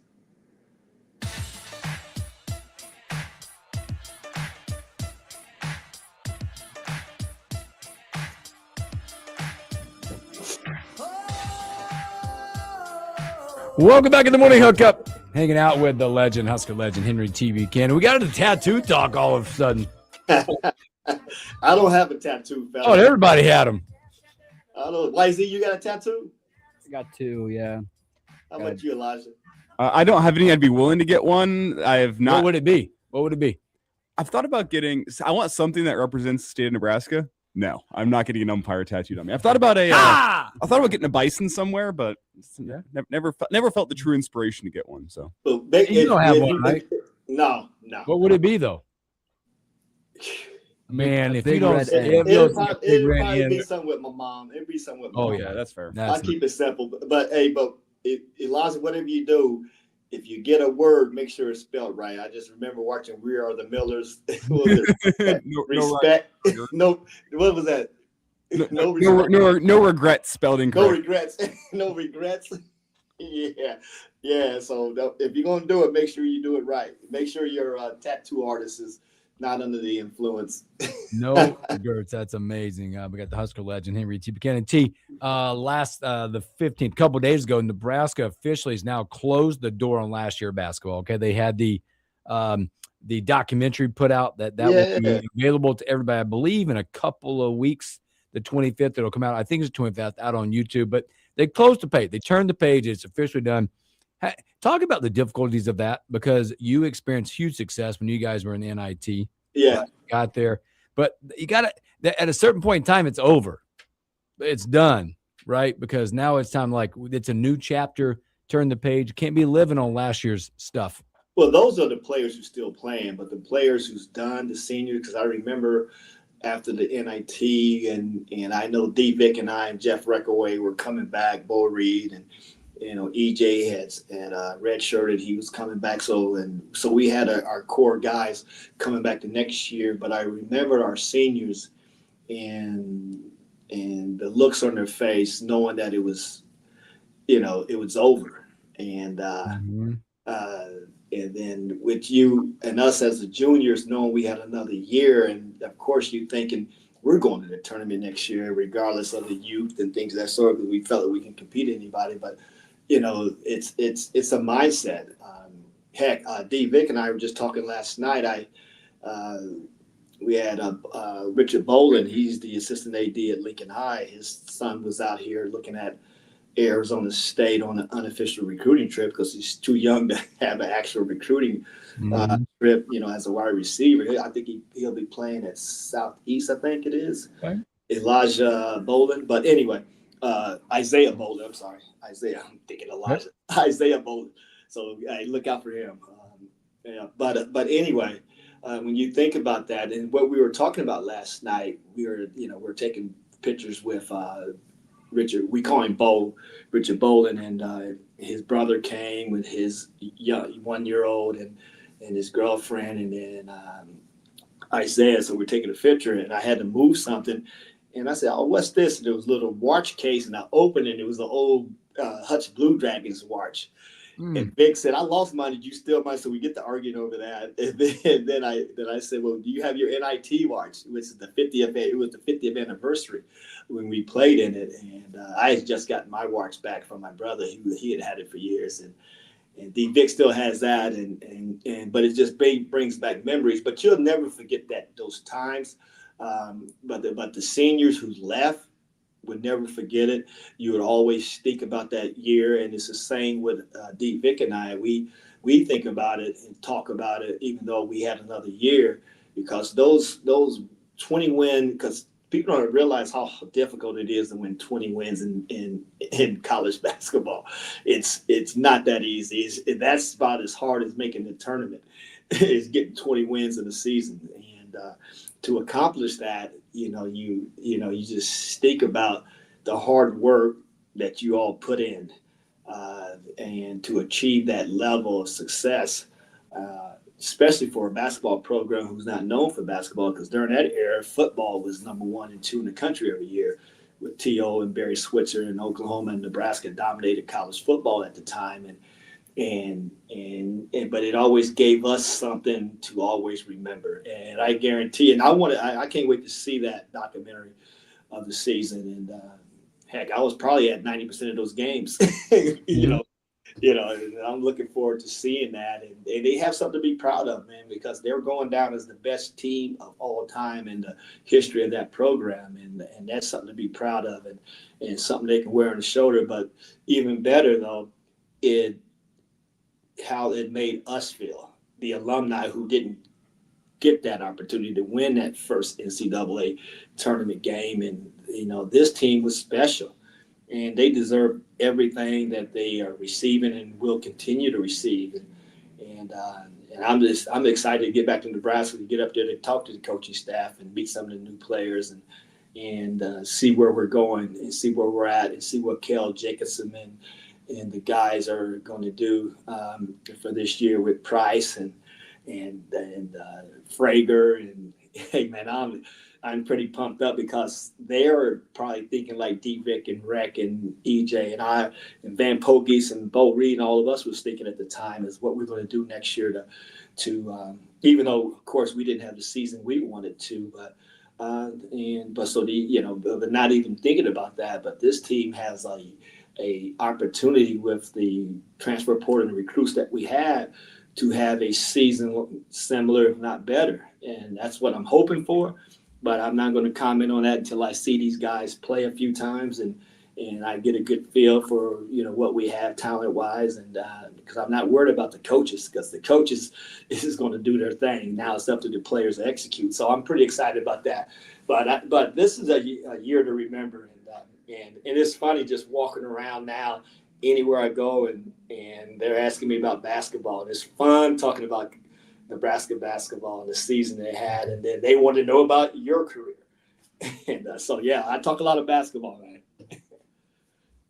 Henry T. Buchanan with us here on the Morning Hookup. And T, with all the juice that this team had this year, with the excitement that still carries through the offseason, I guess this is not just a question for Nebraska, but you look at like the Knicks as well and even the Spurs. How do you take a successful season and not get complacent moving forward? How do you bring that same fire back when there's not that motivation in the back of your mind of, man, we're still the only Power 4 team that's never won an NCAA tournament game? You went out there and accomplished something. There should be good feelings this offseason, but how do you keep those good feelings from making a team complacent through the offseason, which probably lead to you getting punched in the mouth early next year? Well, number one, you got the coaching staff who's coming back, knew what it take to get there. You got the nucleus coming back with Price and Frager and Kel Jacobson them coming back that knew what it took to get to that point. The hard work and how you maintain the mindset to because these newer players, these transfer portals, and some of the freshmen that are coming in, they are going to definitely look for these returning players to lead the way. And with Price and Frager and Jacobson, am I missing somebody that was key from last year? I know those three for sure, and how they're going to lead this program. So you're going to look to those three guys to make sure these engagements doesn't get in their way, but they'll be leading the program and showing these new guys the way and the work ethic and learning the chemistry and how the offense and defense work. So it's going to be really nice to have those guys to teach the new to roll guys, the new players coming in. And I just think they're going to not have a chip on it. I think the newer guys going to have a chip on their shoulder that we want to outdo the team last year. And I know Price and them just want to be better. And they're going to pull those guys along with them. And God, what type of season would it be if they match or exceed last year and make it to the Elite Eight and things of that sort? And I'm sure that's the goal, because the goal is not to make the tournament anymore, guys. The goal is to make it to the Final Four, Elite Eight and the Final Four now. And that's where we're at. And that's the landscape of college basketball. And we don't got a taste of it. The coaching staff don't got a taste of it. And they know we should at least made it to the Elite Eight, if not to the Final Four this year, and they're hungry to get further. So I'm looking for bigger and better things this year, and I can't wait to talk to Price and Frager when I get in town, and Kel Jacobson, and pick their brain and like, where you at, mindset, what are you thinking, And so when I get there, fellas, and when I come into the studio, it'll be next week. I'll be in the studio next week. I'll probably have a little bit more information after, hopefully they're still around when I get there, to be able to talk to some of the guys and definitely the coaching staff, and have a good feel for where everybody's mindset is and what they're thinking about the upcoming season. Well, T, man, I can't wait till you're back in town. We can come back, hang out, talk some more hoops, and just hang out, my man. So we appreciate you. Thanks for hanging out with us. Yeah, thanks for having me, fellas, man. And I tell you what, man, hey, man, y'all in a good place, man. Being in the state of Nebraska, man, being around those teams and those sports and the coaches that we all have, and what we're seeing materialize in the state of Nebraska, man. Hey, man, it's a good time to be living there, and that's why I'd like to come back to visit. Looking forward to seeing you guys next week. All right, awesome, T, man. We appreciate it, brother, man. Take care of yourself. We'll talk to you soon. All right. Husker legend Henry T. Buchanan, always a pleasure and a great stuff when we have the legend hanging out with us on the Morning Hookup. Let's take a break and come back with stories that we missed.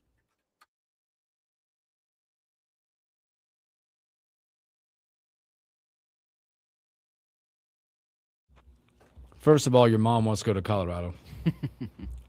Did you answer? Yeah, if you want to come. That's the passive answer. Like, yeah, sure, Mom. Justice, what up, brother? He wants you to get. I'm not getting you Larry the Cable Guy tattoo. Love Larry. Love old Dan, but no. Sorry. And he's breaking down the Nebraska roster. So many matchup nightmares. Price, Frager, Orme, Lenhart, Bryce, Kapka. That's the whole roster, Justice. Jeez. Oh, boy. Take your pick.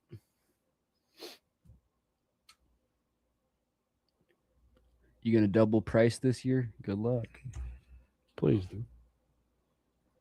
Please do. I've got the picture of the price list for food and beverage at where? U.S. Open.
Yeah, buddy.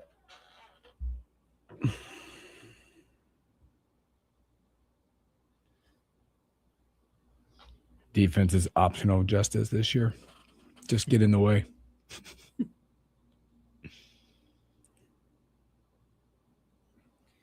I want to see them drop 100 a game. They might. Elijah, does the Congo have any chance against Portugal? No. Oh. England, Croatia is the game of the day. I said that too. England, Look at me. Croatia should be a banger. And it's also in Dallas, and that stadium is.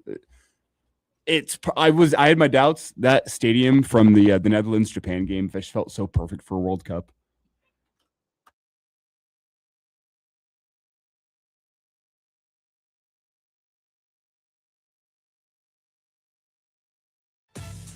The stories we miss. The Morning Hookup. Welcome back to the Morning Hookup. Special thanks to the Husker legend Henry T. Buchanan. Boy, coming up, and then obviously U.S. Open starts tomorrow. Practice rounds going on. They got the price list out. Everybody wants to know what it costs, not to go to the event, but what am I eating? What am I drinking? More about what you're drinking, right? Is that the question? Corona Premier, which is the official beer of the U.S. Open, by the way. Oh. $12.95. Corona? That's what it says. Is the official beer of the U.S. Open? That's on the board. That's ironic. A little ironic, yeah. You can get yourself a Coors Light, though, for $12.95 as well. Out the U.S. Open. Why do we have Mexican beers at the U.S. Open? I don't know.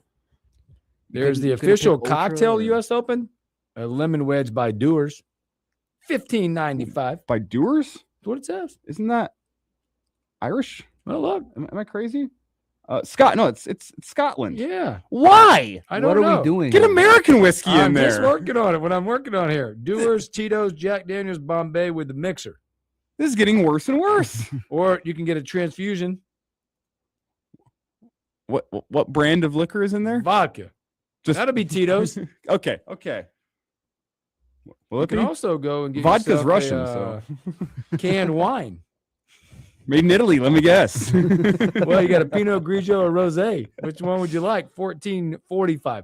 Odd numbers, by the way. That's one thing that stuck out to me is $14.45. What?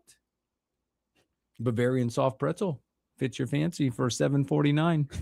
For $7.23. Or you know what? Wait, Let's go Bavarian pretzel. The old-fashioned Smart Water bottle, a bottle of water, $6.45. Okay, this is the U.S. Open. We need a cheeseburger and chips. Oh, no. We're not doing that. Oh, we do. We have a Nathan's all-beef hot dog. Okay, that's American. Coney Island dog. Love that. We do a little pepperoni roll. Okay. And then you can jump into some of the upgraded. Those, by the way, $7.95, $9.59, $13 for the pepper. Now we're going to get into the pastrami sandwich. $18. I need like a bacon, egg, and cheese biscuit or a sausage, egg, and cheese biscuit. I don't see those on here. Where are the American options here? I don't see. You got a Caesar salad because who's eating a salad on the golf course? It's the Hamptons. There you go. I don't see a cheeseburger on the list. I'm concerned.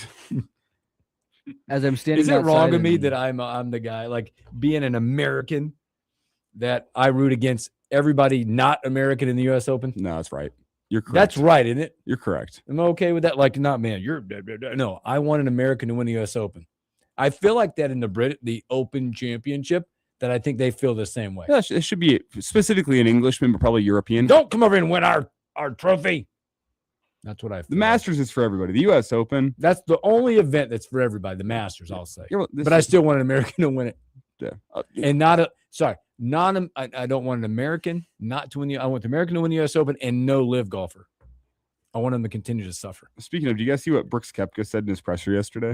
Go for it. That well, first off, he's coming off of this weird hand injury where he's feeling numbness, which is never great. It's not like in the hand. It's like there's some other syndrome he might have. Yeah. Ooh. But he was also talking yesterday about how he thought that the course felt soft yesterday and that they could harden it up. They could make it more firm. Well, Fitzpatrick said they didn't lose the golf course back the last time they played there. I love this. What's happening? But Brooks Koepka at one of the hardest courses that you'll ever see goes, well, it felt a little too soft today. I think we could get it a little firmer. Speaking of craziness, I know we talked about Freedom 250 and the event that it was. Ooh. Have you seen the stuff coming out about the plot? Yeah. To attack the White House in this? It goes very, very deep. Yeah, there's a lot of this. I think 5 people of interest, let's call them, are under arrest currently. The ringleader from Nebraska. Saline County. Yeah. My in the plans that they wanted to like set up snipers and have explosive drones and all these things. Well, this tip came. One of them was a 19-year-old kid out of Danville, Ohio. The tip came from his mom. He told investigators on June 11th he intended to jumpstart a revolution in the U.S. with an attack on June 14th that would begin with drone bombings of the north side of the arena. Coinciding the charging documents alleged plan to take up sniper positions overlooking the south evacuation routes and shoot high-value targets. Yikes. Yeah. I will say, you hear it a lot, like the parental oversight before you have attacks. That, I mean, what are the parents doing? Tip of the cap to the parents in this situation. Unbelievably difficult to have a child that you have to go turn into the police. It's one of those situations you never would want to be in. I'm not a parent, but like speaking for all the parents out there, you would never want to be in that situation where you think, okay, my kid might be up to no good here. I need to turn him into the police. Major tip of the cap to the parents in this one. Getting this you're one. Doing it the right way. Whoa. You mean you're going to turn your kid in and they're going to suffer a consequence. That's odd. Today's world. I just saw that. I'm like, whoa. It's national news, but you're like, wait a minute. They got a guy from Omaha. A little different. Yeah. Scary stuff. Very scary also, stuff. it maybe gives you a little comfort for the most part of the intelligence of the United States. Boy, have you seen this too? I know we got U.S. Open coming up, but there's a lot of there's betting odds out there, as we know, but odds are changing slightly. People are fading Scotty Scheffler currently in this one, looking to throw money elsewhere in this U.S. Open. The early bets, by the way, the favorites of bettors right now, I think we mentioned a few of these. Tommy Fleetwood taking a lot. Matt Fitzpatrick, Siwoo Kim, Sam Burns taking a lot of the cash going bet on them right now. We talked about the issue. I still think you can get good odds on Justin Thomas. I'd love, I mean, it's plus 450 for Justin Thomas to finish top 10. Really like that play. I don't even hate him at plus 950 to finish top 5. Hey, by the way, your Broncos formally did give Jonathan Cooper excuse from minicamp. Good. Obviously, the details of that have to come out more and more. I would not be surprised if he does not play another snap for the Denver Broncos, but I also respect the Denver Broncos letting the legal process play out and not being too reactionary in a situation like this. You don't need to be first, I guess is the best way to put it. You can let something sit in the background, have a guy essentially off the team while the legal process plays out. And if the facts of the case that we know right now are true, I don't think you'll ever see him play again, but let the legal process play out and see what happens. Yep. But that story is craziness. Good stuff today, everybody. Thanks for hanging out with us. I'm gone tomorrow. I'm here. Elijah here. I'm here. YZ here. Justice already in the stream. He'll be because here. he thinks that Brooks Koepka was talking to his lady when he mentioned that story. The Nebraska guy must have been a Creighton fan. Wow. They'll have World Cup stuff tomorrow, CWS, and a whole lot more. Have a great Hump Day. Catch you on a Thursday.